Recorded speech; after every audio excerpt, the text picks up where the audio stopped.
unit in data management, which is all about data warehousing.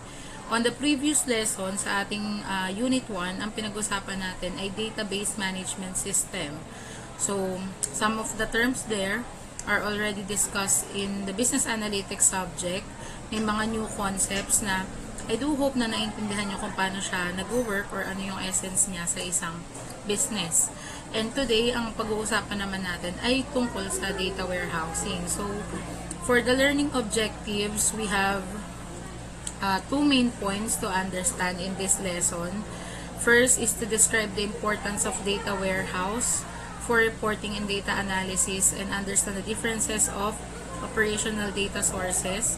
Second is to understand the relationship of data warehouses and business intelligence. Yan. So, two main points, but in reality, we'll be talking about five terms dito sa data warehousing natin na Unit 2. Pag-uusapan natin kung ano yung data warehouses, data marts, and operational data source. Ano rin yung alternate data warehousing architecture. Ano yung Kimball life cycle, the ETL or extraction transformation loading idea, and also how do we use data warehouse for business intelligence. So, just bear with me. This is just a 5 concept to understand. And as much as possible, I will use simple terms para maintindihan nyo. And I will also inject real-life examples para maintindihan nyo paano nag-work tong mga concepts na ito. Ayan. So, for the introduction, sinasabi lang naman dito sa intro ng ating lesson 2 na in today's digital world, businesses collect large amount of data every day. From sales, transaction, and customer records, to inventory and online activity. To make good decisions, this data must be organized, stored, and analyzed properly.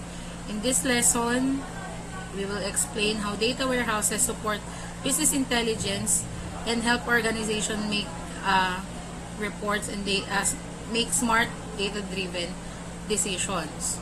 So once again, we will be talking about 5 concepts, and all of these concepts has a significance in terms of business analytics, or how does business analytics really help the business operations. Ayan. So, let's first talk about operational data source. Wait.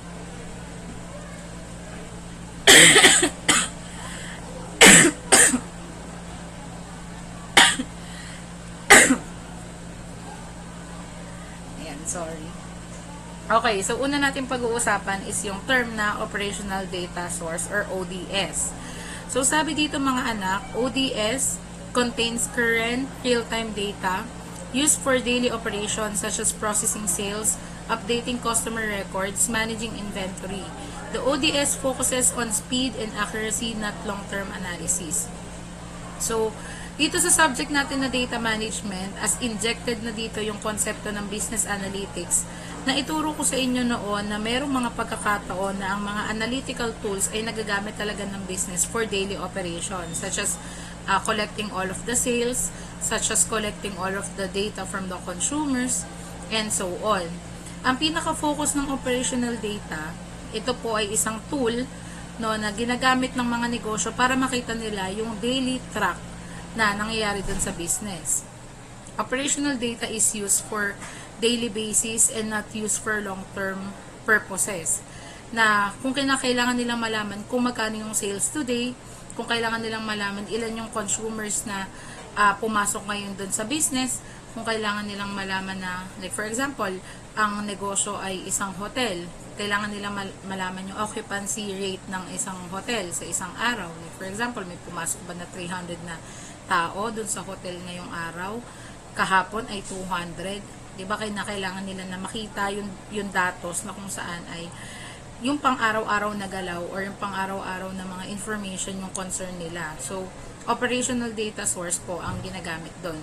Or operational data source ang responsible na ipakita doon sa mga users such as yung managers, employees, na sila yung gumamit talaga ng mga information na provided doon sa tools na ginagamit ng business. Kaya sabi po dyan, it doesn't focus on long-term analysis. Hindi pinoprovide ng ODS or operational data source yung pang-project ng sales, hindi niya pinoprovide yung para makita ano yung mga strategic decisions na pwedeng gawin for the next month, but rather, ang ODS ang responsible para ipakita yung galaw ng datos sa bawat araw. Real time and current. Yun po yung pinaka-focus ng ODS. Ayan. So, sa idea po ng ODS, syempre dito rin pumapasok yung data warehouse. Sa araw-araw po na merong business operation ang isang negosyo, araw-araw silang may nakakalap na information, at yung mga information na yun, maaring hindi naman nila gamitin sa pang-araw-araw, but kailanganin nila sa mga susunod pang pagkakataon. Kaya dito na pumapasok yung konsepto ng pag-store or centralized storaging of the information collected, which is done by the data warehouse. Sorry, ayan. So, yung idea ng data warehouse, hindi na yan bago sa inyo. Tama po ba ako? You can react hard if yes. Because I already taught that concept last SEM, no, sa subject na business analytics. Na sinasabi natin na ang data warehouse, siya yung tumatayong malaking memory card para sa mga negosyo na siya ang nagsisave ng lahat ng mga data collected from the different departments of the business. And sinasabi nga dito na ang key features ng data warehouse ay large volume of historical data used for analysis and reporting and supports management decision. So, huwag nyo lang kakalimutan na yung data warehouse, yun yung literal na pinaglalagyan natin ng lahat ng mga nakolekta natin na information. Ang kinaibahan ni data warehouse kay ODS or kay operational data source, si operational data source yung nakikita natin na information sa bawat araw. Yung data warehouse, dun po natin inilalagay lahat ng nakolekta nating data para magamit natin siya in the sense na kailangan pa siyang tingnan sa mga susunod na araw. Diba? Kung yung mga history itself, no, ng mga data na nakokolekta natin, sa warehouse natin siya iniipon. So, sabi nga po dyan, a centralized storage that contains historical and summarized data collected from different operational system. Ayan. So, next thing na dapat nating maintindihan is yung idea ng data mart. So, it doesn't sound familiar, no, even to me. Nung binabasa ko siya, parang sabi ko, ngayon ko lang narinig yung term na data mart. Pero meron palang nag-e-exist na ganon. No, so sabi dito sa data mart is a smaller version of data warehouse designed for a specific department. Data marts make it easier and faster for departments to access only the data they need. Ayan, so sabi nga dito, smaller version ng data warehouse. So parang taga-ipon din siya. Pero ano yung iniipon sa data mart? Iyon yung mga specific na information na kinakailangan lang ng isang specific na division or isang specific na department ng isang negosyo. Like for example, alam niyo po yung business na Procter & Gamble. Narinig niyo na po ba siya? P&G. Yung kumpanya na P&G, yung gumagawa ng Safeguard, ng Palmolive, ng Oral-B. Ayan, so kung aware kayo dun sa business na yun, isa yung international business na hindi siya multicultural, but multidimensional yung mga products na ino-offer nila. Meaning to say, hindi siya pare-pareho ng product line. Merong pang-ngipin, merong pang-buhok, merong pang-katawan, merong pang-linis, no, kagaya ng Ariel, Downy, yan, sa kanila din yun. Na kung iisipin natin, international business ka, tapos ang laki, no, nung nasasakupan ng negosyo dahil marami kang binibentang produkto.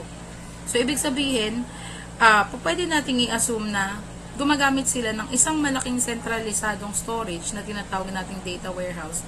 Pero dapat, specifically per department, ay meron pa rin silang na-access na sila lang ang makikinabang. No, like, for example, sabi nga dyan, may sales data mart, finance data mart, and HR data mart. So, ibig sabihin, even if they have this centralized data warehouse, no, na ginagamit nila, meron silang specific na data or business analytical tools na ginagamit na ang makikinabang lang ng information ay galing sa sales, na ang makikinabang lang ay galing sa finance and sa HR. Para siyang, kumbaga sa isang lesson, isang malaking topic, tapos may subtopics. Isang malaking warehouse, tapos doon sa isang malaking warehouse na yan, meron pang maliliit na warehouse. At yun po yung tinatawag na data mart. Na ang iniipon lang ng data mart ay yung mga specific information na kinakailangan ng department. Like for example, doon sa sales, hindi naman kakailanganin ng sales department yung information na mula sa HR. So, hindi na nila dapat yun makita. And yung data mart yung responsible para maihati, masegregate in a way, no, yung mga data na pwede nating i-access doon sa ating warehouse nga na tinatawag, or data warehouse. Ayan. So, these three terms, they have their specific functions, they have their specific purposes.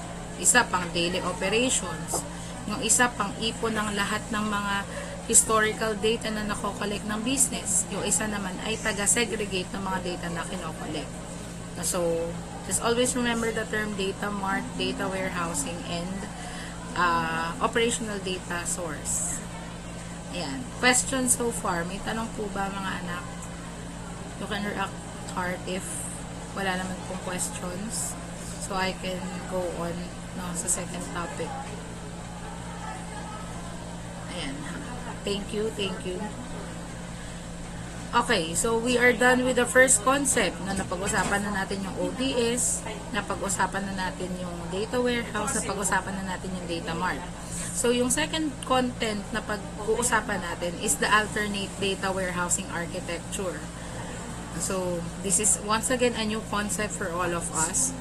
And this thing, kaya siya highlighted dito sa ating discussion ng Unit 2 kasi gusto kong ipaintindi sa inyo na may iba't ibang klase ng mga warehouses na ginagamit sa business. We doesn't use just one centralized storage. Or kapag sinabi kasi nating architecture ay disenyo. Hindi lang isang disenyo ng data warehousing yung ginagamit natin, but rather there are a lot more of data warehousing architectures that different businesses use. Depende na lang sa kanilang business size. Kung sila ba ay isang malaking kumpanya, sila ba ay maliit na kumpanya. So, it depends upon the business size kung ano yung data warehousing architecture na gagamitin nila. Ayan. So, sabi dito sa definition ng data warehousing architecture, it describes how the data flows from source system to the data warehouse. The choice of architecture depends on the company size, budget, and the business needs. Now, kagaya nga nung nabanggit ko kanina, the design of the data warehouse or how the data warehousing works depends on the size of the company. If they do not need the use of big business analytical tools and they do not need the use of big data warehousing, syempre dapat gumamit sila ng mas maliit na type ng data warehousing architecture. Kasi, aminin natin at sa hindi, mahal. Mahal bumili ng system. Mahal magpagawa ng sariling system. Diba? So, milyon ang pinag-uusapan natin dito. Kaya, dinidisenyo lang siya base doon sa size ng business na nag-ooperate. Ayan. So, there are three common architecture design or there are three common architectures of data warehousing used by the businesses nowadays. So, those three are centralized data warehouse, data mart-based architecture, and hub and spoke architecture. So, I will explain each, and if may questions, you can raise it sa in-call message. But, yun, I will introduce to all of you na maraming klase ng data warehousing na hindi lang siya basta isang system yung ginagamit ng isang business. Hindi siya ganon. At hindi porket maliit yung negosyo, maliit na tool yung gagamitin kasi pwedeng may disenyo na babagay sa business size and sa business operations na ginagawa ng isang negosyo. So, una natin pag-usapan yung common, which is yung centralized data warehouse. Ayan. So, sabi dito, a centralized data warehouse is a one main warehouse for the entire organization. All departments use the same data source and it ensures data consistency. Ito yung infographic niya. So, sabi dito, A centralized data warehouse is a unified data solution for the entire organization. So we gain a lot of data from different parties such as operational database, sales system, ERP or CRM system, and external data source. Sa idea ng centralized data warehouse, mga anak, isa lang talaga yung pinag-iipunan na system ng lahat ng information collected from different departments. Kaya sinabi dyan na single, unified repository, all departments data combined, consistent and accurate information. And in the idea of the centralized data warehouse, doon na nag-e-exist yung proseso ng ETL or extract, transform, load. And lahat ng mga naiipon natin na information sa isang centralized na data warehouse, yun na yung mismong ginagamit natin mga users, yun na yung ginagamit natin to create strategies, business strategies, or business insights. And one of the greatest example of centralized data warehouse is our portal, which is yung HAMES. Yung HAMES natin, isang system lang siya. It is all accessed by all of us. Kayong estudyante, ang gamit nyo ay HAMES na portal. Kaming teacher, ang gamit namin ay yung HAMES na portal para mag-encode ng grades. Yung registrar, ang gamit niya ay yung HAMES na portal para mag-enroll ng mga estudyante, mag-accept ng mga students na nag-add ng subjects, as well as the accounting. They also use the HAMES para ma-accept yung mga payments ng mga bata. So we use just one centralized data warehouse or one big data warehouse na yun na yung ginagamit ng lahat ng users. Kahit iba-iba pa yung paraan ng pagkakagamit natin, isa lang yung warehouse na ginagamit natin. Yun yung idea ng centralized data warehouse. Nagigets po? Nagigets po, everyone? So, sa centralized data warehouse, it is known for the business who are not that big, but they have different functions. Pag ayun na, for example nga, yung school. Iba-iba naman yung functions, iba-iba yung business operations ng isang school, pero hindi naman ganun kalaki o hindi naman ganun karami, no, na hindi kagaya ng mga industry, yung mga industry na business na nagbebenta talaga ng mga products and services, ganun. So, sa centralized data warehouse, unified, isang what do you call this, isang warehouse lang yung ginagamit natin. Kahit na iba-iba pa tayo ng purpose ng paggamit ng warehouse na yun or ng system na yun. So, yun yung centralized data warehouse. Second is the data mart-based architecture. Sabi dito, multiple data marts created for departments, faster implementation, less expensive initially. So, sa infographic po ng data mart-based architecture, ganun pa rin, we gain a lot of data from different parties, no, such as operational databases, sales system, ERP/CRM systems, and external data source. Kung kanina sa central data warehouse, we use a single system for all of the users. Dito sa data mart-based architecture, meron tayong isang centralisadong data warehouse. Pero meron pa tayong mga maliliit na mga systems na ang function lamang ay para sila ang makinabang ng information na nagmumula dun sa central data warehouse. So parang isipin nyo na lang, meron tayong isang HAMES, isang portal.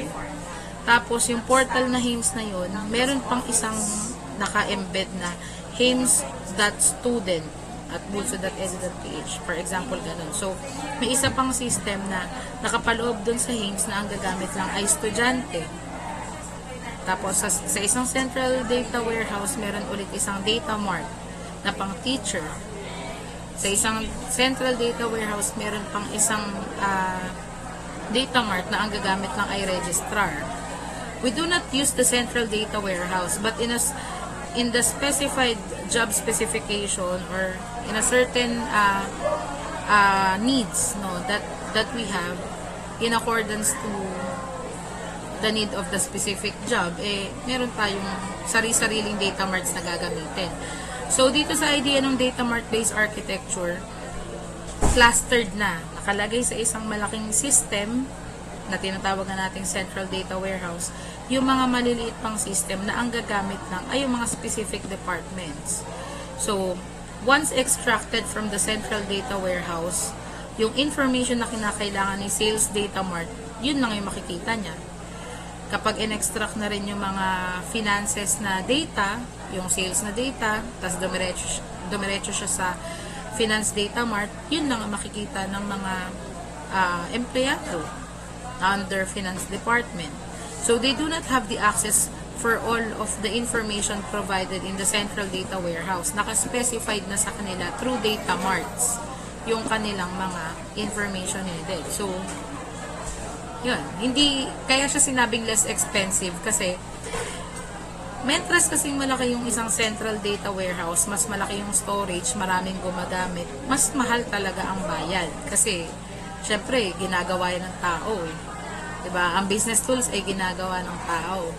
So, mentras malaking storage, mas malaki yung babayaran mo. Pero kung may isang central data warehouse lang na like, for example, ipunan lang sa isang buwan, iipunin lang sa isang buwan yung data, tapos itatransfer na siya sa mga specific data marts, mas mura siya kasi hindi mo kakailangan ng malaking storage dahil inililipat mo siya sa kabilang data mart right away. Depende sa needs nga ng per department. So, yun yung data mart-based architecture. Unlike the central data warehouse, sa data mart-based architecture, they have specified systems per department at hindi nila ginagamit lang yung centralized data warehouse na provided ng business. Yan siya. So, ulitin ko lang, once extracted sa central data warehouse, yung mga information para sa iba't ibang departments, sila na yung makaka-access nun. Hindi na iyon babalik sa central data warehouse kapag data mart-based architecture ang ginamit. And lastly, doon sa type ng common architectures sa data warehousing, yung hub and spoke architecture, sabi dito, multiple data marts created for departments, faster implementation, less expensive initially.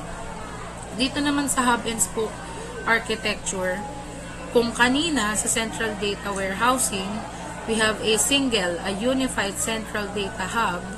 Tapos, nung pinaliwanag natin sa data marts or data mart-based architecture, kapag in-extract na natin sa central data warehouse, ay sa kanila na yung data na yon, sa mga specific na departments na yung data na yon. Dito sa hub and spoke architecture, galing sa central data warehouse, in-extract, papunta sa data mart, tapos yung data mart, ibabalik nila sa central data warehouse yung mga information na gusto nilang ibalik. So, nagkaroon ng rotation of data. Kaya siya tinawag na hub and spoke. And sabi pa dito, hub and spoke architecture balance the centralized storage with department-specific data access. No? It is efficient and it is flexible. And majority of the business use this thing. Lalo na yung mga international businesses, yung malalaki. Mas madali kasi nilang makikita sa central data warehouse yung mga data na pwedeng ipakita ng sales data mart, ng finance data mart, and HR data mart. Unlike kanina doon sa database, doon sa data mart based architecture, pag na-extract nila sa kanila na lang, dito sa hub and spoke, pwede nilang ibalik doon sa central data warehouse yung in-extract na data para sa usage nilang different departments. So, yun yung differences nilang tatlo. Central Data Warehouse, isa lang yung ginagamit nating system. Sa database, Data Mart-based architecture, from Central Warehouse papunta sa Data Mart. Sa Hub and Spoke architecture, from Central Data Warehouse papunta sa Data Marts, pabalik sa Central Data Warehouse. Nagigets po yung differences ng tatlo. So, kayo malilito, no? Alam ko naman na naiintindihan nyo naman yung nandito sa infographic. Yung arrows itself. It explains everything. Yan. Nakalagay nga dyan, nakapaikot yung arrows. Meaning, the data extracted from the data warehouse goes back to data warehouse. No, kaya siyang ibalik kapag hub and spoke. Kapag data mart base, pag na-extract na, yun na yun. Sa kanila na yun. Kapag centralized naman, isang system lang yung ginagamit ng lahat ng departments. Yan po yung differences nilang tatlo. Nagigets po? Ayan, I hope na nagigets. Okay, we are in the third concept ng data warehousing, which is the Kimball life cycle. Yan. So, sabi dito sa Kimball life cycle, the Kimball life cycle is a methodology for building data warehouses step by step, focusing on business requirements. Kimball emphasizes user-friendly design and incremental development.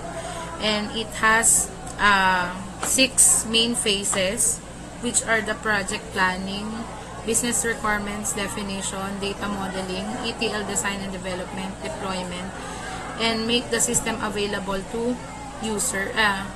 and maintenance and growth. No, so dito naman sa Kimball life cycle, ipinapakita lang sa atin ano nga ba yung mga nangyayari sa loob ng isang data warehouse.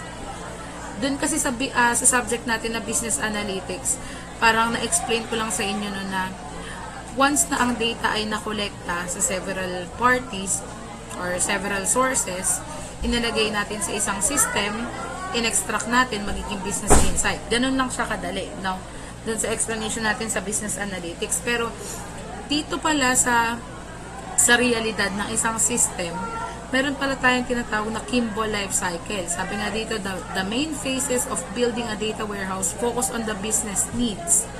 Well, aware naman tayo na ang analytical tools or business tools ay nag-exist para makatulong talaga sa pangangailangan ng negosyo. And gustong ipaunawa sa atin itong Kimball life cycle na iba-iba yung yugto na nangyayari sa loob ng isang warehouse. Hindi lang siya basta kinuha natin yung information, nilagay natin sa isang storage, nilabas natin yung information para makagawa ng strategy. Hindi lang daw pala siya ganun kadali. No, so, sa Kimball life cycle, meron nga tayong 6 stages or 6 phases. Una is the project planning. Sabi dito sa project planning, we identify the goals and scope. Ano ba yung goal ng negosyo at hanggang saan lang yung sakop ng negosyo at sakop ng impormasyon na kokolektahin ng isang negosyo. Kasi andun yung idea na kailangan nating i-filter. Some of the information ay hindi naman talaga kailangan. Some of the collected data ay hindi naman talaga importante sa business operation. So, dapat natin munang i-project. Kailangan muna nating i-analyze. Ano nga ba talaga yung goals? Bakit ba tayo naglagay ng isang data warehouse? At hanggang saan lang yung sakop ng data warehouse natin? Kaya iyon yung una sa Kimball life cycle, the project planning. Second is the business requirements definition. Understand what users need. When the professionals create the business tools, yung mga system, syempre, dapat sa paggawa nila ng isang system, alam nila kung ano lang yung dapat makita, alam nila kung ano yung dapat lang ma-access, alam nila dapat kung ano ba yung tunay na kailangan ng mga gagamit ng system. Like for example, ang ginamit ko ay data mart based architecture na warehouse. Hanggang saan lang yung dapat makita talaga ng sales?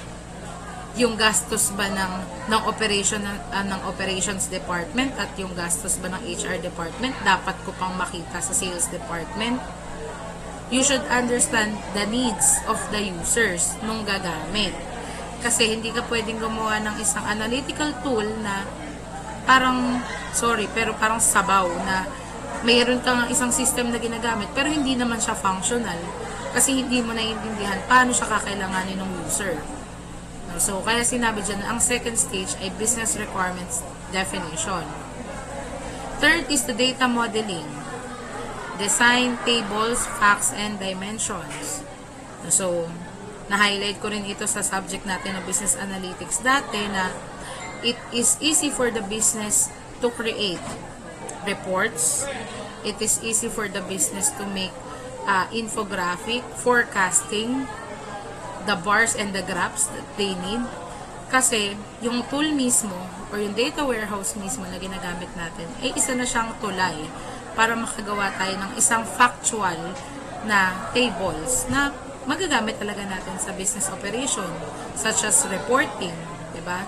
It's easy for managers to report kasi may mga tools na ginagamit na nag-create talaga ng mga tables and insights nga na nakakatulong yung data warehouse sa pag-extract ng mga reports na kailangan nila. So, after project planning, business requirements definition, and data modeling, doon papasok yung konsepto ng ETL. No, sabi dito, extract, transform, load, design and development, move and clean the data. So, it is one of the responsibility of a system to avoid errors. It is also one of the responsibility of the system to avoid duplication. It is also the responsible of the business tool to be cleaned. No, kaya siya ganun ka what do you call this, detailed yung mga systems. Kasi kagaya nga nung nabanggit ko dun sa first discussion natin, kung naalala nyo pa, sinabi ko doon na may mga specific roles such as yung master data management, yung normalization, no, na sa normalization nasa-summarize na lahat yung data. Sa master data management, lahat ng transaction na iisa-isa. Dito naman sa ETL, siya na yung nagsasala, naglilinis, nagtatransform ng data para maging usable, no, sa end ng mga users. No, and sinasabi din dito sa ETL na excuse me, dito nagkakaroon ng design and development. Kasi once collected na yung mga data from different departments, nakagawa na ng factual, no, na mga data sheets, nakagawa na ng isang maayos na table, isipin nyo na lang ng isang malaking data warehouse. How many tables that a specific warehouse can create? Kasi iba-iba naman yung departments, iba-ibang data yung ginagawa, iba-ibang tables yung nagagawa. So, para malesen yung errors, para malesen yung duplication, dito sa process ng ETL design and development, nakikilin yung mga data. O, yun siya. And yung next naman sa Kimball lifecycle is yung deployment. Sabi dito sa deployment, make the system available to users. In the first place, kaya naman din nag-exist ang isang business analytical tool is para magamit yung system ng mga users, such as tayo na mga tao, empleyado ng isang negosyo, empleyado ng isang kumpanya, or even yung may-ari ng kumpanya. Iniipon natin lahat ng data tapos hindi naman pala magiging accessible sa end ng mga users yung system. So parang ano pang purpose? Kaya dapat na-ensure din dito sa idea ng Kimball lifecycle, dapat lahat ng mga systems na naki-create for business usage ay useful on the end of the users. And lastly is yung maintenance and growth. After identifying goals, after understanding the needs of the users, after creating designs and tables, cleaning the data collected, and after making it available to the users, all of those phases na napag-usapan natin, it will ensure the improvement and also it shows the expansion of the warehouse. Kung dun pa lang sa idea na nagkakaroon na ng lagging, pagbabagal ng system dahil maraming users yung gumagamit, ipinapakita dito sa Kimball lifecycle na ay kailangan na natin i-expand yung warehouse, ay kailangan na natin dagdagan yung storage. Kasi kung iisipin natin, rotational to, paikot-ikot tong, kaya siya tinawag na life cycle, paikot-ikot siya na proseso. E paano kung pagdating pa lang sa ikatlong proseso, which is yung data modeling, nagkakaroon na ng lagging dun sa system. So may mali na. Kaya yung endpoint niya, nakikita natin na kailangan na natin siyang i-improve, kailangan na natin mas lakihan yung warehouse, kailangan na natin may gawing something para hindi na magloko yung system. And kapag nakita na nila yung maintenance and growth na tinatawag, pwede silang bumalik ulit sa project planning. Ano nga ba yung goals natin? Ano ulit yung scope? Paano ulit tayo mag-extract ng tables? And etc. Paikot-ikot lang siya. So, the 6 main phases of the Kimball life cycle, sunod-sunod siya. Hindi po pwedeng pagkatapos ng project planning, deployment agad. At hindi pwedeng pagkatapos ng ETL design ay data modeling. Magkakasunod siya, cohesive siya. Kapag hindi siya nag-work ng sunod-sunod, ibig sabihin may mali doon sa paggamit ng data warehouse na ginagamit ng isang negosyo. Ikot-ikot lang siya, kumbaga. Project planning, business requirements, data modeling, ETL design development, deployment, maintenance and growth, then babalik ulit sa project planning. Hindi pwedeng mag-hop sa next phase. Hindi rin pwedeng bumalik sa last phase. Ikot-ikot po siya. So, nagigets po?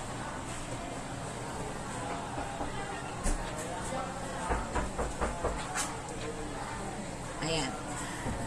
Okay, so yung fourth concept is the ETL. Ito, expose na sa inyo tong idea na to kasi na-discuss na natin. After na nalabas ka? Hindi na po. Kahit isip na ko dyan. NB1B daw ako. May hilo. Sino po kayo kumakatok? Sila. Ayun kumakato. Sila daw kumakato. Yes naman. Nagkakasi. Ako ba kailangan? Si Ma'am Mitch. Ikaw daw lang. Hindi naman ako. Kasi ako. Paglakan nyo na lang ako, ma'am. Five. Alright, sorry. Nausap lang ako ni Ma'am Michelle. Ayan, so, dito sa fourth content na pag-uusapan natin, which is the ETL or Extraction, Transformation, and Loading. Alam nyo naman na yung idea na to na this is the process of moving data from source system into the data warehouse. Pag-usapan na natin siya dun sa previous subject natin. Sabi dito sa ETL, the process of extraction, transformation, and loading during database use, but particularly during data storage use. So, ganito rin naman nag-work ang ETL. In the extraction phase, sabi dito, the data is collected from different sources, such as databases, spreadsheets, ERP system. After the data being extracted, it will be transformed. In what sense? It is cleaned and standardized. It removes duplication. It converts formats and fixes errors.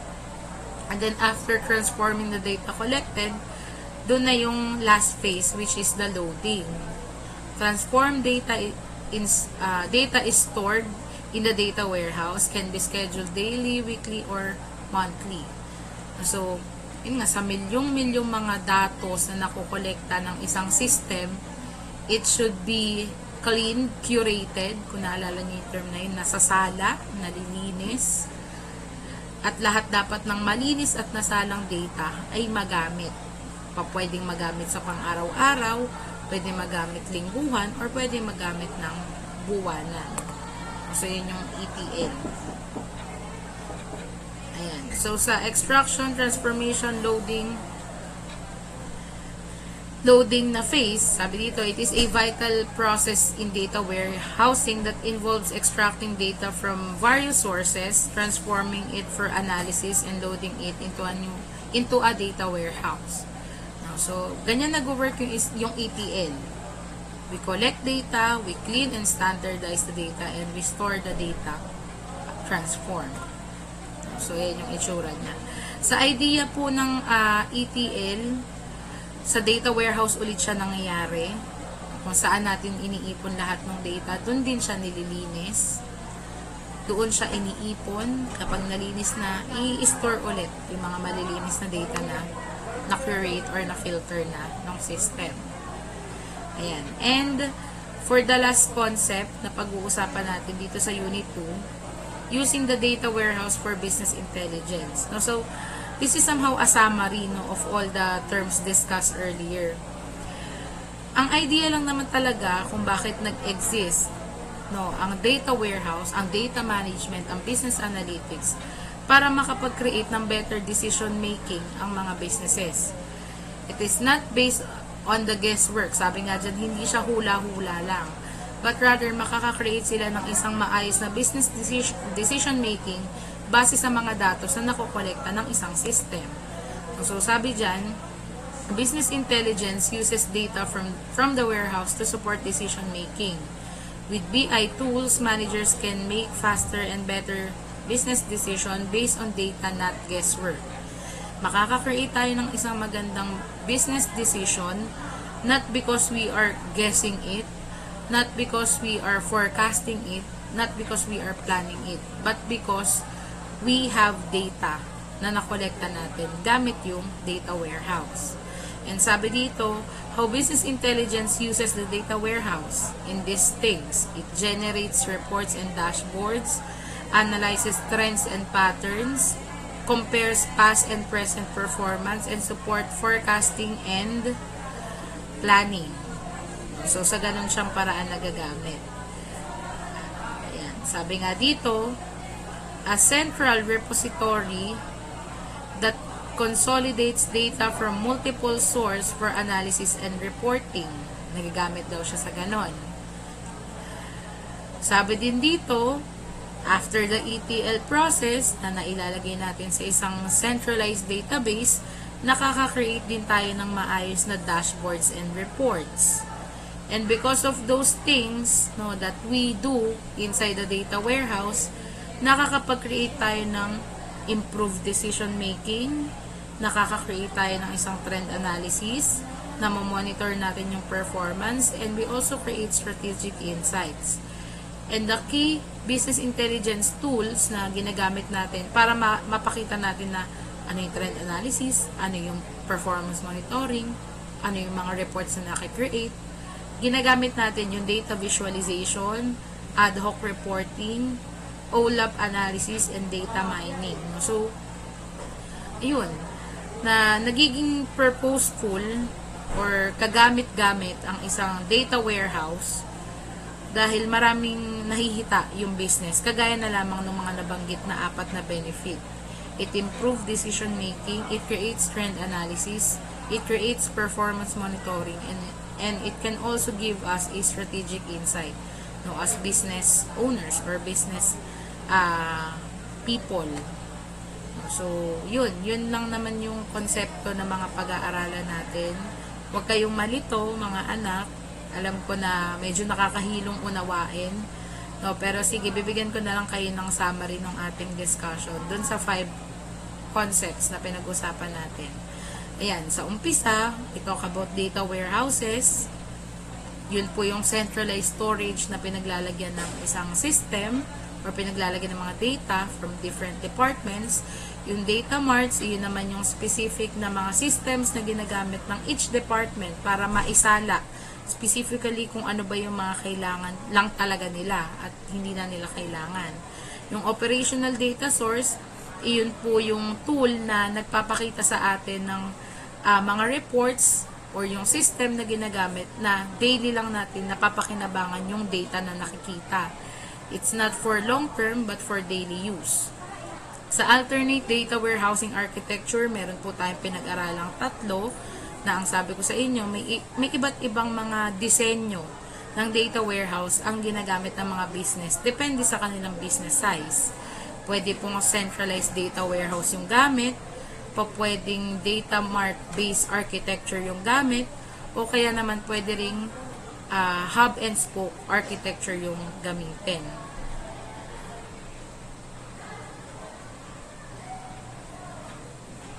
Ayan. So, and lastly, dito naman din sa Kimbo Life Cycle, merong mga 6 phases tayo na pinag-usapan, project planning, etc.